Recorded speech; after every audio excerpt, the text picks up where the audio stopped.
Benvidos e benvidas a Galería Besada. Un acto que vamos a dividir en dúas partes, pero antes de pasarvos a presentar aos artistas que nos acompañan, quero agradecer a presencia de Francisco Sutil, que é, e co seu permiso, ademais, facemos isto, que é o acuarelista que temos en exposición actualmente nesta galería. E co permiso de Ernesto Goday, temos a dous artistas coa maior trayectoria en produción, en expansión e en coñecemento máis alá das nosas fronteiras, e ademais con uns resultados creo que máis que positivos e bueno, extraordinarios realmente. Hoxe nos acompañan Gogue e Miguel Besada, que quixemos facer pois un pequeno e discreto homenaxe, pero creo que atractivo, porque como todos os grandes artistas, e neste caso non podía ser menos, hai un intercambio sempre de obras. Por eso todos os grandes, en mi caso, teñen unhas coleccións, ou tiñan unhas coleccións impresionantes. Pero neste caso é diferente, e é diferente porque como tamén o cariño os une ou nos une, se fan uns retratos mutuos. Xa lle vou deixar que faga a presentación e que nos explique tamén un pouco de que vai esta historia que nos teña aquí reservada Gogue e Miguel. Avelino Ochoa. Bueno, boas tardes a todos, gracias por estar aquí. Cando viñeron a pedirme que dixeran unhas palabras neste acto, aceptei, porque pensei que era participar nun acto posiblemente único, un acto que seguramente vai a ser irrepetible, polo menos posiblemente na nosa vida. Pero a verdade é que eu, cando me dixeron, non sabía moi ben que decir. Pregunteime como enlazar a exposición dun Picasso coa entrega mutua de obras de Miguel Besada a Gogue. Como a que non cadraba unha cousa coa outra, non? Pronto caí na conta de que pensar eso era pensar dun xeito timorato, un xeito hasta aldeano, era como un certo acomplexamento. Afirmo que Gogue e Miguel Besada son símbolos no Grove e do Grove, no e do, e que incluso que tamén teño a esperanza de que esta galería que está a nacer tamén chegará a ser un símbolo. Gogue e Miguel son un símbolo para todo o Grove, en canto resultan perfectamente identificables na súa trayectoria vital.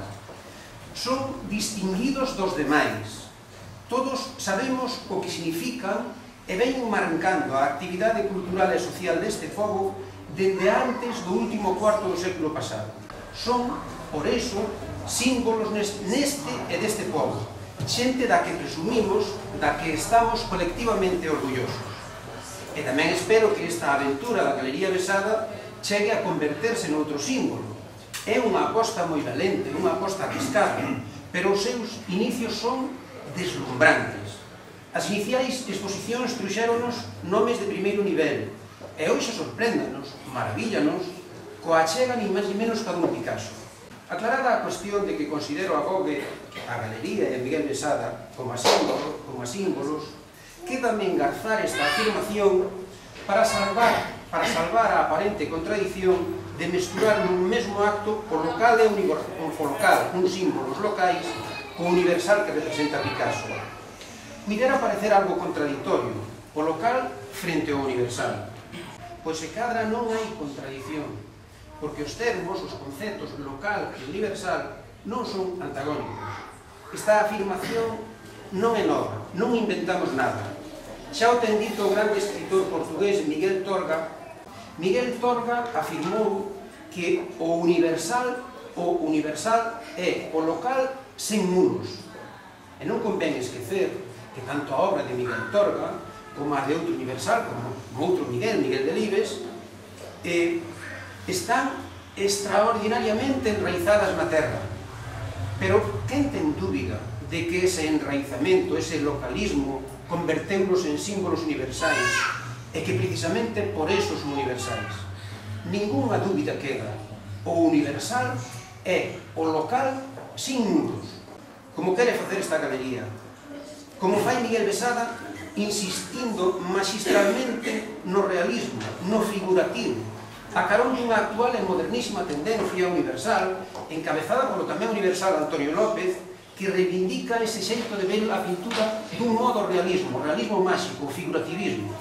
Ou como fai Gauguin, que de aquí é recoñecido fora, América, Europa, incluso tamén é coñecido por non renunciar ao localismo que rezuma Floreano, que se entende universalmente, que se entende aquí, que se entende en Nova York, e enténdese precisamente porque é auténtico. E ese auténtico cando se pode decir que son dun lugar. Así pois, aquí temos diante de nós nesta ocasión única 4 símbolos: a galería, Gauguin, Miguel Besada e Picasso, e xuntos, sin contradicións, e seguramente todos universais. Moitas gracias.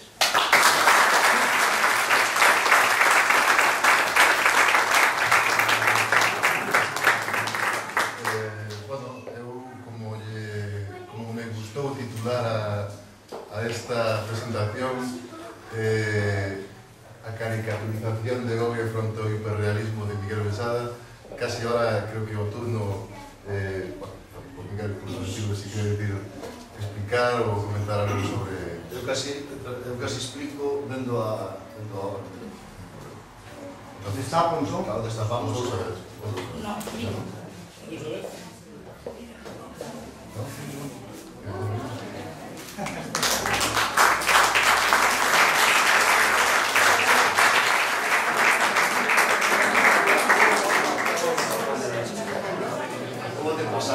Pasaste tío. Bueno, vamos a ver, como son máis vello, un paso falando de Gauguin. De entrada, home, non esperaba menos de Gauguin. Gauguin xa sei o que fai, sei que o fai ben. O que pasa é que verse un aquí posto así, de desta maneira, acabo, conste, creo que todo o mundo sabe, que acabo de ver por primeira vez este traballo. Estudamos facendo, con todo o secreto do mundo, visual. Sabíamos que nos íbamos a facer isto porque falamos de lo, non? O sea, foi pactado chegar a facer isto.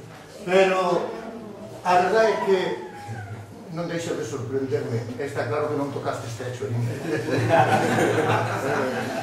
Como sustancia desta última sustancia, ven un artículo sobre a Asociación Cultural que aquí no ano 72 funcionou, encabezada por Juan Francisco, o irmán de Joselito, e que ele era un pouco a locomotora, e despois unha chea de vagóns que íbamos detrás. Fuerte. Unha exposición de charla que me tocou de dar porque outros non quixeron, entón ao final, Miguel, pois tócache. E Miguel, como lle tocou, tuvo que falar. E titulouse O arte e o grove. Fíxose no entonces Sala de Fiestas El Marino, la mejor de Galicia, que é como viña na publicidade. En 2 días anduvemos buscando obras, vamos a chamar polo seu nombre, obras de arte, por todo o grove, de xente aficionada, que facía, hubo de todo. Pintura, talla, bordados, dibuixo, hubo de todo. Aquilo era unha enchenta. Conseguíramos 60 e tantas obras, todas colocadiñas ao redor, e logo unha chea de xente sentada, e eu falando e dicindo, como me dixían en Tronte onte, Abelino, algo que parece ser que é intemporal. No grove hai xente que fai cousas destas. O que era fundamental era que os que mandan vexan isto e de alguna maneira promovan, axuden e fagan que isto vaya arriba. Podríamos seguir dicindo hoxe, non habría ningún problema en seguir dicindo hoxe. En aquela exposición, Gauguin puxo un óleo, para min novedad, porque ademais sabía de algúns dibuixos, e cando vin aquilo xa empecín por alucinar. E foi un primeiro, que eu non vin, empezaba a inflar, porque Gauguin, ti non podes quedar aí, ti tens que darlle que isto é moito. Daría pouco Gauguin presentouse a un concurso na revista Blanco e Negro dos centos de obras que se mandarían a esa revista, e ali publicaron un cuadro de Gauguin. Entonces xa estaba claro que Gauguin iba a deixar de ser José Ángel para ser Gauguin dali para diante para sempre. Eres un artista, Gauguin.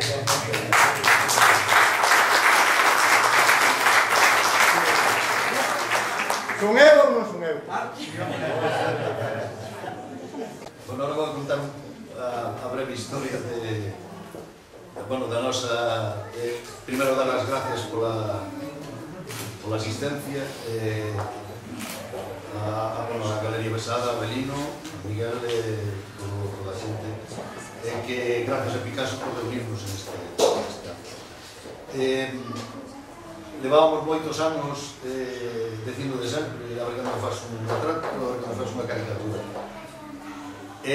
Hasta que nos decidimos en un día, na calle, na fera, Miguel, eu teño ido a casa de Miguel moitas veces, sempre me chamaban a ver os cuadros. En unha destas visitas fai 15 anos. Non sei. Menos, máis ou menos. Sempre lle veía as cosas novas e tal.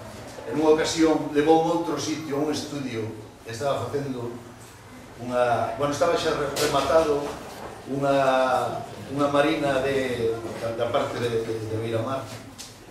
Entonces, isto era media tarde. Eu quedeime así de perfil e dixen, Miguel, iso ten unhas pingas de aceite. E explicaste-me o que era o que lle das o barniz que se lle dá para manter os colores e tal. Entón, desde aquela, en vez de chamarlle Beiramar, chamámoslle o cuadro do aceite. Sí ou non? Hasta hoxe. Entón, isto simboliza esas pingueiras. Moitas gracias.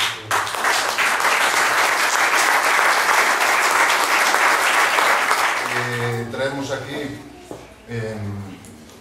bueno, públicamente, cando menos a primeira vez, unha obra desta categoría ou desta importancia, e polo que me sinto orgulloso de que eso poida ser así en esta galería.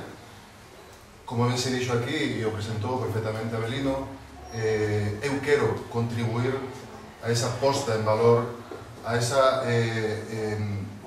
apostar esa aposta polos artistas locais, pero tamén por moitos outros artistas e por poder acercar estas cousas e isto que vos vou enseñar agora a todos vos. E os turistas, por que non decilo? Tamén quero contribuir a que isto tamén poida servir como un atractivo turístico para aqueles amantes do arte. Esta peza, unha pequena peza, en la que vedes aquí un tableiro como o mundo, é unha peza moi pequena, de 22 centímetros por 14 centímetros e medio de alto, é unha acuarela con tinta sobre papel, está pintada sobre nunha etapa da vida de Picasso que está chea de luz, chea de unha etapa moi feliz, unha etapa da época de Vallauris, cando el residía ali, donde a súa vida no entorno da súa familia está pasando polos mellores momentos da súa historia. Eso se reflicte en esta peza. O colorido, o orden dos elementos que están nesta acuarela son tremendamente interesantes e, ademais, aínda que eu erróneamente moitas veces digo que é unha peza abstracta, non é unha peza abstracta. Entra na parte máis figurativa, pero denominada como unha etapa infantil, xa que se ve moi influenciado polos seus fillos. Por lo tanto, e aproveitando a coyuntura, anímovos a que os vosos fillos tamén fagades o mismo que fixo Picasso dentro, evidentemente, das habilidades e cualidades de cada un. Sin máis, paso a destapalo porque ademais fai un pouco de calor aquí e así xa podedes disfrutar.